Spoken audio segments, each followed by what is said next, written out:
नमस्कार, मी भूषण रमेश महाजन नाशिक। तर आज मी आपल्याशी एका विषयावर संवाद साधणार आहे। जो विषय आपण जेव्हा धार्मिक विधी करत असतो किंवा देवपूजा करत असतो किंवा आपली नित्य देवपूजा असते किंवा विशेष प्रसंगी आपण कुठली देवपूजा करत असतो, तेव्हा आपण वस्त्र कोणते घालावे, कोणते घालू नये, वस्त्र संहिता किंवा देवपूजा करत असताना किंवा कुठले धार्मिक विधी करत असताना विशेष पेहराव असतो, ते वस्त्र घालूनच आपण भगवंताचं पूजन करायचं। ती वस्त्र संहिता नेमकी काय असते त्याविषयी आपण आज संवाद साधणार आहोत।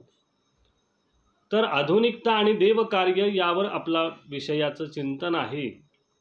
तर आधुनिकते देवा घालूनी पाहती, व्यर्थ रीते अगणितात गणती। आधुनिकता समाज माध्यमामध्ये इतकी आली आहे, आता ती धार्मिक वृत्तीमध्येही आधुनिकता बघण्यात येते, पाहण्यात येते। त्या आधुनिकतेमध्ये देवाच्या संबंधानं जे काही विषय येतात त्याबाबतही आधुनिकता लोकांमध्ये आहे। त्यामध्ये देवादिकांना शास्त्राला सुद्धा घालून बघतात, पण आधुनिकतेमध्ये देव येत नाही किंवा आधुनिकच्या दृष्टीने देवतांकडे बघू नये, त्यांच्या उपासना पद्धतीकडे बघू नये। ती व्यर्थ रीत ठरते, कारण देवकार्य हे देवसंज्ञ कार्य पवित्रते पवित्राहुनी, आधुनिकते सर्व मनाचे पसंती। कुठलंही देवकार्य जेव्हा आपण करत असतो ते देवकार्य पवित्राहुनी पवित्र असतं। देवकार्य देवपूजा ही पवित्र मानली गेली आहे। ती पवित्राहुन पवित्र अशी जी कृती आहे, जी आपल्या आध्यात्मिक क्षेत्रात प्रगती होण्यास कारणीभूत ठरणार आहे, अशी देवपूजा करत असताना त्यामध्ये आधुनिकते आणली तर काय होतं, तर आधुनिकते सर्व मनाचे पसंती। आधुनिकता त्यात आणली तर आपल्याला जे मनाला पसंत आहे तेच आपण देवपूजा करताना करत असतो। तर असं करू नये, कारण देवपूजा कुठलाही धार्मिक विधी हा पवित्राहुनी पवित्र आहे।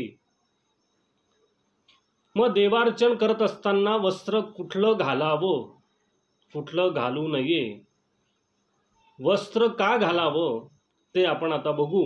तर देवार्चने नित्य शुद्ध वस्त्रा नेसुनी।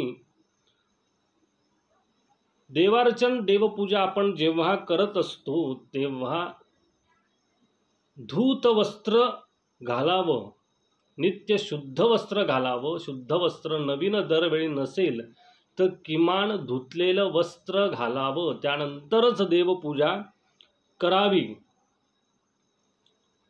आणि यात जर आधुनिकता आली तर मग हवे ते वस्त्र घालून, आधुनिकतेने काय होतं, जे आपल्याला हवं ते वस्त्र आपण घालतो, वस्त्र परिधान करतो आणि त्याने देवपूजा करतो, परंतु त्याने फलनिश्चिती प्राप्त होत नाही। थोडक्यात काय, तर पूजेचा संबंधानं जे वातावरण तयार व्हायला हवं बाहेर आणि आपल्या मनामध्ये देखील, ते वातावरण जेव्हा आपण पारंपरिक पोशाख घालतो, म्हणजे सोहळ किंवा धोतर असेल, अशा गोष्टी परिधान करून जेव्हा आपण पूजन करतो, तेव्हा आपल्या अंतरामध्ये आणि सभोवतालील परिसरामध्ये देखील एक धार्मिक वातावरण तयार होतं।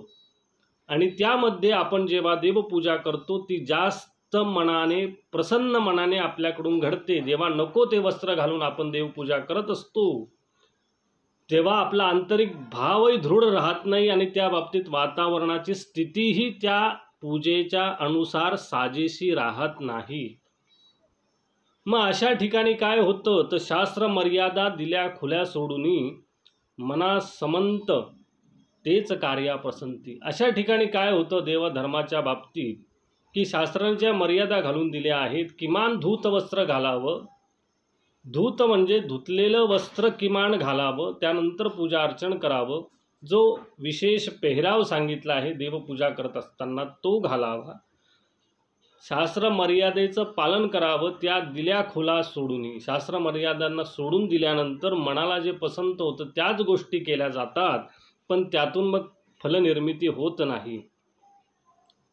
हे शास्त्र विपरीत आचरण जेव्हा आपल्या हातून घडतं तेव्हा मग तिथे पूजेमध्ये न्यूनता राहते. म्हणून वस्त्रसंहिता जी सांगितली, जी देवपूजेला वस्त्र घालावं, मग त्यात धोतर येतं, सोहळं येतं, त्या गोष्टी धारण केल्याच पाहिजे.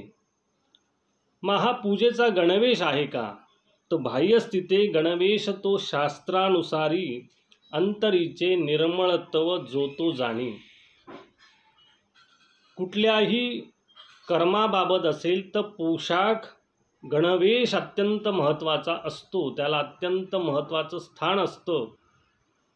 मग त्यामध्ये एक पेहराव असतो बघा. कुठलीही गोष्ट करत असताना पेहराव असतो एक. त्यामध्ये उदाहरणार्थ द्यायचं झालं तर पोलीस असेल तर एक विशेष पेहराव असतो, सिक्युरिटी गार्ड असेल एक विशेष पेहराव असतो.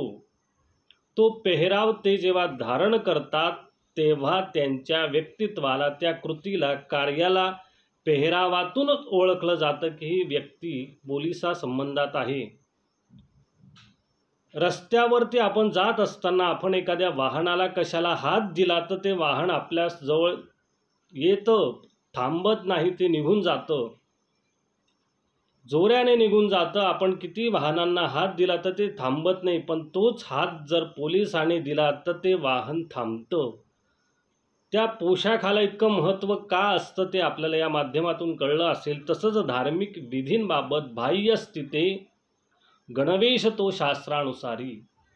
पूजा करताना तो गणवेशच धारण करावा, तो शास्त्रानुसार ते कर्म घडत असतं. मग पूजा करताना त्यामध्ये धोतर येतं, उपरणं येतं किंवा सोहळं धारण केलं जातं. जेव्हा विशेष तुम्ही पूजा अर्चना करत असाल तेव्हा तो पोशाख धारण केलाच पाहिजे.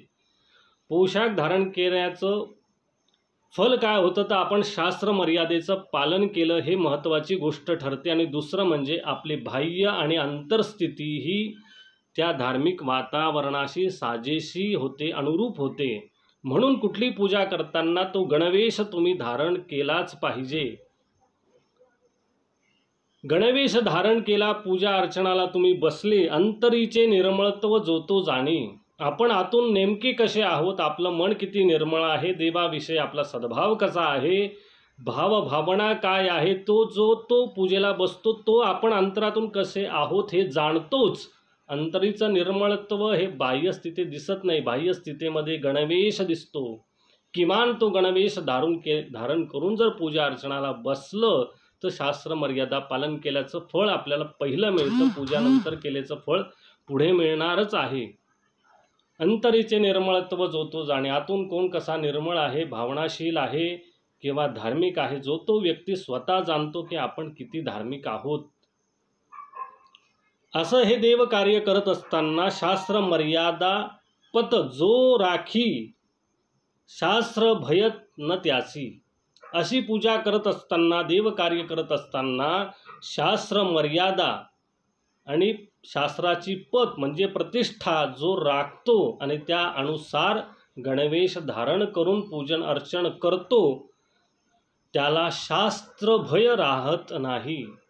कारण मर्यादा शास्त्राने घालून दिल्या आहेत. जर त्याचं पालन केलं तर शास्त्रापासून त्याला कुठली भीती राहत नाही.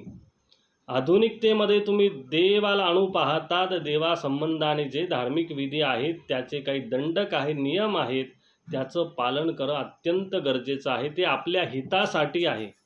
किमान देवपूजा करत असताना जो गणवेश ठरवून दिला आहे शास्त्राने तो धारण करावा आणि त्याने पूजन करावं. त्याने आपलं मनही प्रसन्न राहतं आणि पूजेचं फल प्राप्त होतं आणि शास्त्र मर्यादेचं पालन केल्याचं पुण्य मिळतं आणि शास्त्र भयही राहत नाही. अशा प्रकारे शास्त्र मर्यादा काय, आधुनिकता काय, देवकार्य काय, ते करताना वस्त्रसंहिता कुठली असावी याविषयीचं माझं विवेचन मी तुम्हाला सांगितलं. धन्यवाद.